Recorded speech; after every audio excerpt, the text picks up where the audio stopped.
പിണറായി വിജയൻ ഓരോ കാര്യത്തിലും എത്ര പ്രാധാന്യവും എത്ര ഉചിതമായ ഭാഷ ഉപയോഗിക്കണം അത് അളന്നു തൂക്കി ഉപയോഗിക്കാൻ അറിയാവുന്ന ആളാണ് കേരളത്തിൻ്റെ മുഖ്യമന്ത്രി. കടുപ്പിച്ച് പറയേണ്ട കാര്യത്തിൽ കടുപ്പിച്ച് പറയും, മൃദുവായി പറയേണ്ട കാര്യത്തിൽ മൃദുവായി പറയും. ആരെയെങ്കിലും പിണറായി വിജയന് പേടിയുണ്ടോ എന്നുള്ളൊരു ചോദ്യം നിങ്ങൾക്ക് എങ്ങനെ ചോദിക്കാൻ കഴിഞ്ഞു എന്നാണ് ഞാൻ അത്ഭുതപ്പെടുന്നത്. ഒരു മനുഷ്യനെയും പേടിക്കാത്ത ആളാണ്, ആരെയും പേടിക്കാത്ത ആളാണ്. കാര്യം മടിയിൽ കല്ലുള്ളവനെ വഴി പേടിക്കേണ്ടതുള്ളൂ. പിണറായി വിജയനെ സംബന്ധിച്ചിടത്തോളം അങ്ങനെ ആരെയും പേടിക്കേണ്ട യാതൊരു ആവശ്യവുമില്ല. ഈ രാജ്ഭവനുമായിട്ട് ബന്ധപ്പെട്ട കാര്യം ഇത് കേരളത്തിൻ്റെ മാത്രം പ്രശ്നമല്ലല്ലോ. ശ്രീ നരേന്ദ്രമോദിയും ശ്രീ അമിത്ഷായും കുറേ ഗവർണർമാരെ തുറന്നു വിട്ടിരിക്കുകയാണ് പ്രതിപക്ഷം ഭരിക്കുന്ന സംസ്ഥാനങ്ങളിൽ പോയി കുഴപ്പമുണ്ടാക്കാൻ വേണ്ടി. ഈ സമീപനം നിങ്ങൾ ചർച്ച ചെയ്യും.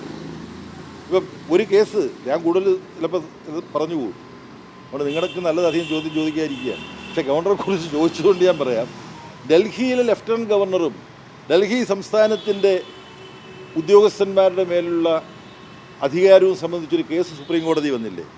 നിങ്ങൾക്ക് ഓർമ്മയുണ്ടോ? എന്താ സുപ്രീം കോടതി പറഞ്ഞത്? കേന്ദ്രം നേരിട്ട് നോക്കുന്ന പോലീസ്, ലാൻഡ്, ഇത് രണ്ടുമാണ് ഡൽഹിയിലെ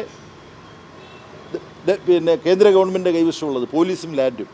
ആ രണ്ട് മേഖലയിലെയും ഉദ്യോഗസ്ഥന്മാരൊഴികെ ബാക്കി ഉദ്യോഗസ്ഥന്മാരെല്ലാം ഡൽഹി സംസ്ഥാന ഗവൺമെൻറ്റിൻ്റെ നിയന്ത്രണത്തിന് കീഴിലാണ്, അച്ചടക്കത്തിന് കീഴിലാണെന്ന് സുപ്രീം കോടതി പറഞ്ഞു.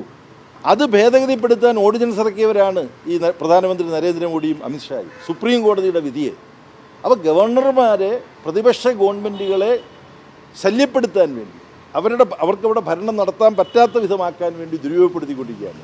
സംസ്ഥാന നിയമസഭ പാസ്സാക്കിയ നിയമം അനുസരിച്ചിട്ടാണ് സംസ്ഥാന സർവകലാശാലകൾ പ്രവർത്തിക്കുന്നത്. അവിടുത്തെ ഭരണം ഗവർണർ ഏറ്റെടുത്താൽ എവിടെ പോവും? കേന്ദ്ര ഗവൺമെൻറ്റിൻ്റെ കീഴിലുള്ള സർവകലാശാലകളുടെ ഭരണം ഇന്ത്യൻ പ്രസിഡന്റ് ഏറ്റെടുക്കുന്നുണ്ടോ? ഉണ്ടോ? അപ്പോൾ ശുദ്ധ അസംബന്ധമാണ് നരേന്ദ്രമോദിക്കും അമിത്ഷായ്ക്കും കീഴിൽ നടക്കുന്നത്. അതാണ് തിരുവനന്തപുരം ഗവർണറുടെ ഓഫീസിലുള്ള പ്രശ്നം. ആ ഗവർണർ മര്യാദയ്ക്ക് ഗവർണറുടെ ഉത്തരവാദിത്വം മനസ്സിലാക്കി ഭരണഘടനയൊക്കെ നന്നായിട്ട് വായിച്ച് ആ നിലയിൽ പ്രവർത്തിക്കാൻ ഗവർണർമാർ തയ്യാറായാൽ കേരളത്തിലൊരു പ്രശ്നവും ഉണ്ടാവില്ല. അത്രേ അതിനെക്കുറിച്ച് പറയാറുള്ളൂ.